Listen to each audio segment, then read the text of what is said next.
Good morning, good afternoon, good evening, folks. Michael Zuber, one rental at a time. And as we teased in video 3, video 4 is the Fed pivot. If you can nail the timing of the Fed pivot, you are going to be very, very rich. How you doing, Mr. Greg Dickerson? Doing great, Michael. Good to see you. Oh, man. So as we kind of teased in video number 3, I have probably 60% of my audience believes the Fed's going to pivot this year. Let's define pivot. We're not talking pause. We're talking an all-out rate cut this year. And it shocks me every time I hear it. But I'd love to get your opinion because maybe I'm just missing something. What do you think? What do you think the Fed could pivot this year? And by pivot mean cut this year? No. And a lot of people are calling for that by the end of the year. And it's coming from the news media and, Wall Street. It's coming from the, investment funds out there that need you to keep buying and not pull your money out of the market. That's where this narrative is coming from. It's survival mode. So they're putting these talking points out there, trying to help steer the Fed, all of that. What they're missing is the Fed can't. It's not a matter of desire. They just can't. Based on where the economy is. Now, could they pull the foot off the gas a little bit and, maybe go from 75 to 50 by the end of the year? Sure. But can they stop or, reverse? Absolutely not.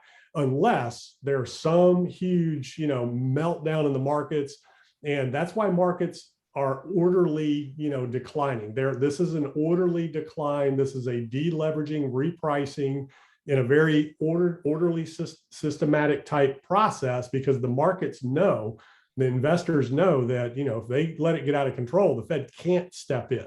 Yeah. So you said one thing when we opened, if you can time the Fed pivot, that's when it's game on. And that'll be easy to time. Inflation. All you have to do is watch inflation. You get inflation start to come back down significantly and more in line with that 2 to 4% range. That's when the Fed can stop. And then, the pivot comes in.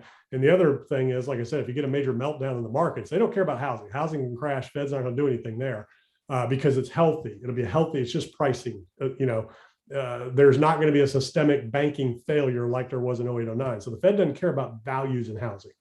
The markets are different. If the markets really start to, crack and you're down 50% rapidly, they might start paying attention. But as long as we're dropping 5 or 10%, every few weeks as the CPI comes out, the Fed, raises rates and the market, steps ahead of that and continues to kind of unwind and plateau.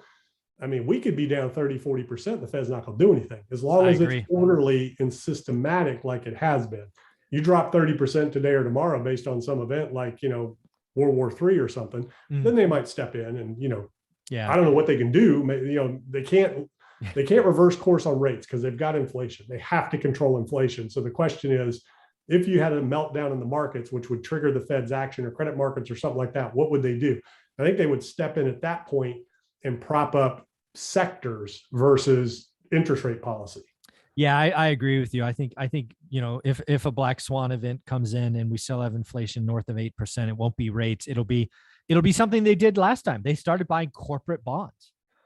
They would come in and buy corporates or index funds, they might just buy stocks. Who knows? Yeah, it'll be index funds, but yeah, to keep it propped up. So it'd be interesting. They can prop markets without, messing with interest rates and things like that. And it's really interesting, but it's really funny to watch and interesting to watch people, like you said, how many people think the Fed's going to pivot, here in by the end of the year. I mean, just doesn't make any sense because inflation hasn't stopped yet. It hasn't plateaued, but again, that's a talking point. So let's go back to talking points so that you can see how this plays out.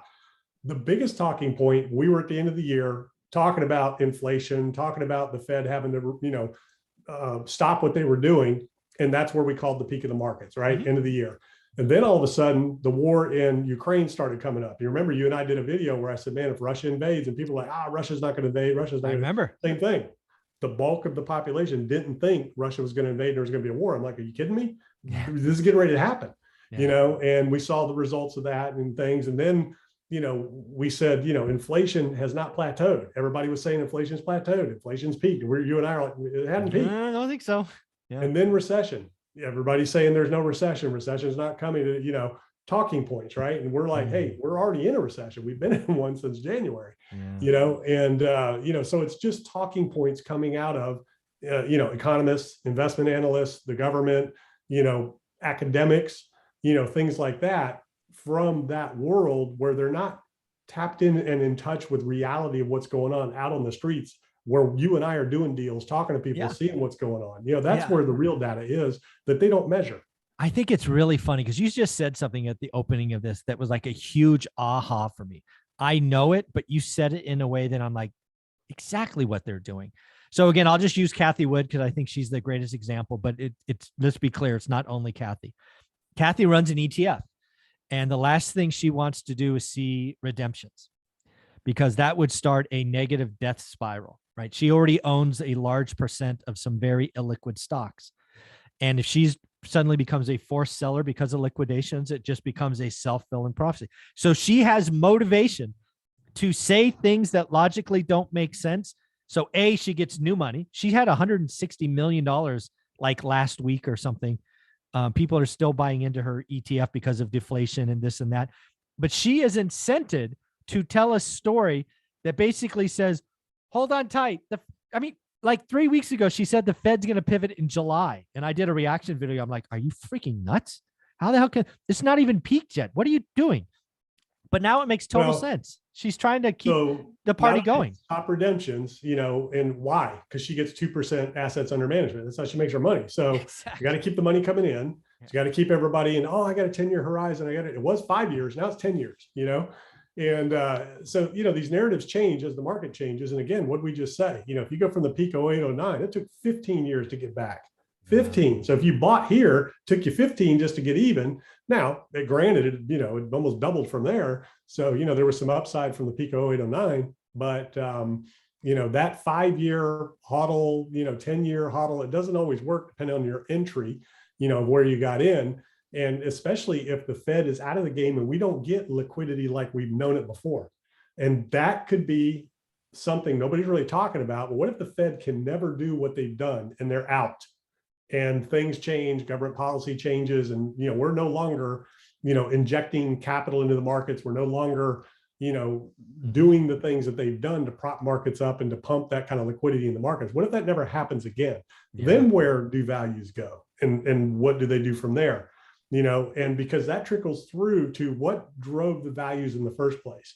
It was these SPACs and these IPOs and, equity funds, selling to other equity funds and just driving multiples up as you go along, where your companies are trading at 60 times, future potential pro forma earnings that probably will never happen, just because you could borrow the money for free to do it.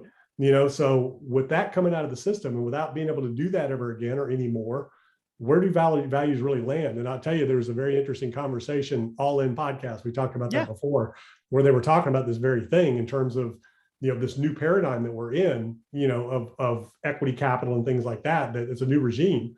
Those days are gone, and that's what the Kathy Woods of the world are trying to reckon with, she knows it, but she's not going to face it. You know what I mean?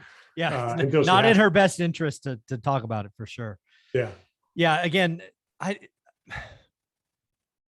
the Fed's got to, the Fed put all of these talks about the Fed's going to reverse are all really based on the fact that inflation has been for the last 40 years under 2% for most of that time. Yeah. So the Fed had more flexibility. You can't do that when CPI is 8 point whatever it was, 6.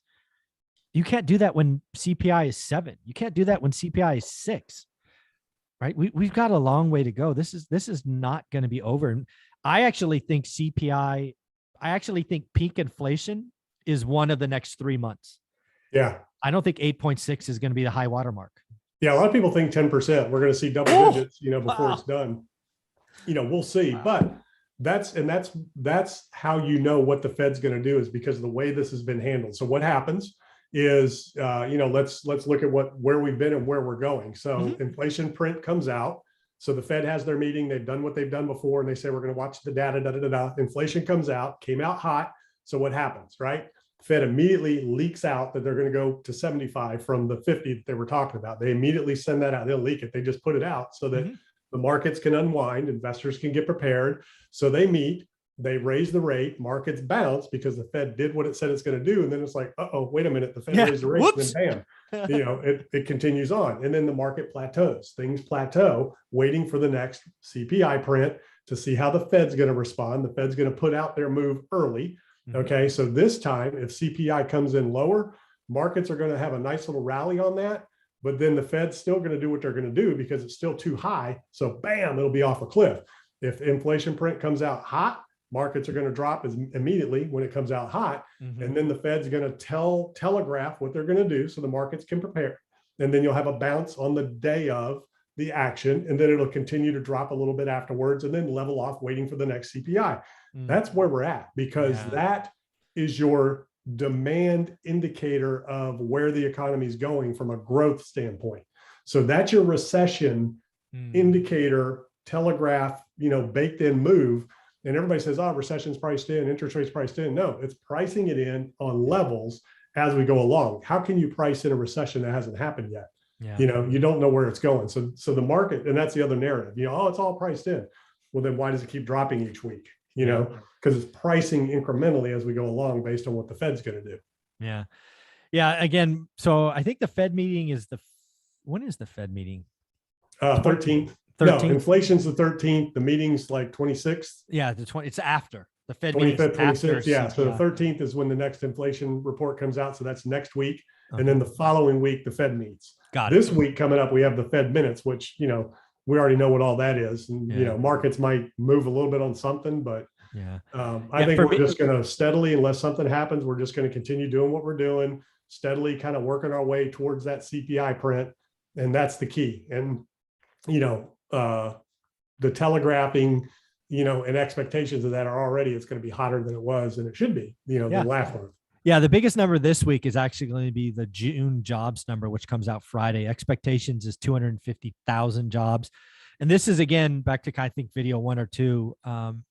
It's actually why I think, even if we have 2 negative quarters of GDP, they won't call it a recession like 1947, because I think this will be a positive job growth. And I can't see the economists who call this calling recession when you had 6 months of positive job growth. I think if it comes in at like 200,000, we might have had 1.5 million jobs added in the first half. That's not a recession. Yeah. Well, where did they come from? Reopening, so it's not like the economy is growing, creating all these new jobs. It's just reopening, and it's a balance. And then you have people leaving the workforce, and you got jolts coming out, which kind of balances. Wednesday. So the job market's a very misleading thing right now because of where we've come from and where we're going. And I mean, that's the other thing too. China's reopening, and there's a ton of inventory being freed up and headed this way, that's going nowhere, that's going to lead to more of that, inventory deflationary pressure put on the supply, system out there, and Walmart and Target and companies like that ordered whatever they ordered that they have to receive now that they no longer need. So there's going to be some sale events coming up. Everybody be ready. Yeah, if you're going to shop for Christmas, you might have a chance in July and August. Go do your early Christmas shopping. Oh yeah, they're going to be wiping out inventories, and and that's the other thing. So from an economic standpoint of expectations of growth and spending and all that, people are taking their vacation. There was cabin fever from the pandemic, travel fatigue. So people are out, they're traveling, they're taking their vacations. They're going to spend some money now, but credit balances are rising, savings are declining. So we're going to see, everybody's going to do their thing this summer, but once we get into August, September, I think you're going to see the consumer really start to pull back and start paying down credit, building up reserves and getting ready, for what's coming by the end of the year, because then you have holidays and tax season and all that coming again. So I think some of these consumer spending and things like that might be a little skewed and interesting during the summer months here. So we'll see how it plays out. Yeah. So for me, I don't see how I think there's 4 Fed meetings left. I believe the Fed raises rates at all 4 meetings, somewhere between 1/4 and 75 at all 4 meetings. I think the first pause, meaning zero move, sometime in Q1 of next year. And I can't see rates being cut best case until the second half of next year. I don't see how the dominoes line up. What do you think of all that? Yeah. I think next year. So yeah, they could probably potentially slow down a little bit, in terms of, instead of doing 75 or 100, they're doing 50 or maybe 25 by the end of the year if inflation really comes down. Just hard to imagine 6 months that could happen, but it could. Who knows what the numbers will come out and look like, but I'm not seeing inflation subside or plateau or anything like that right now. It's still going up. So yeah, Q3, Q4 next year, if they're able to slow down and stop, they might be able to do something. But I just don't think they're going to pivot. They got to get inflation under control. So the question is, do you see inflation down into the under 4% by the end of next year? Maybe. Yeah. I'm not very confident. That's a very weak. That's your key right there. They have to get inflation down. They're not going to stop or pivot until they get inflation down, period. Unless something really bad happens, and then they can take different action and continue to, stay on course with fighting inflation. I think that call was a genius move. I think let's say, I think your example was World War III or some other exogenous events. I don't think it's rate that changes this time. I think it's the other things that they tested last time that come in, right? They'll buy bonds first of the biggest and the best. Then they'll buy ETFs or index funds. That's what they're going to do. Because again, when you have 7% inflation, that's job number one, stable prices. You don't have stable prices at 7%. That'll do more destruction than anything else. Yeah, totally agree. Well, Greg, this has been a lot of fun. Thank you for the hour on July 4th. Where can people find you? GregDickerson.com. Go check it out. Thank you, buddy. Appreciate you.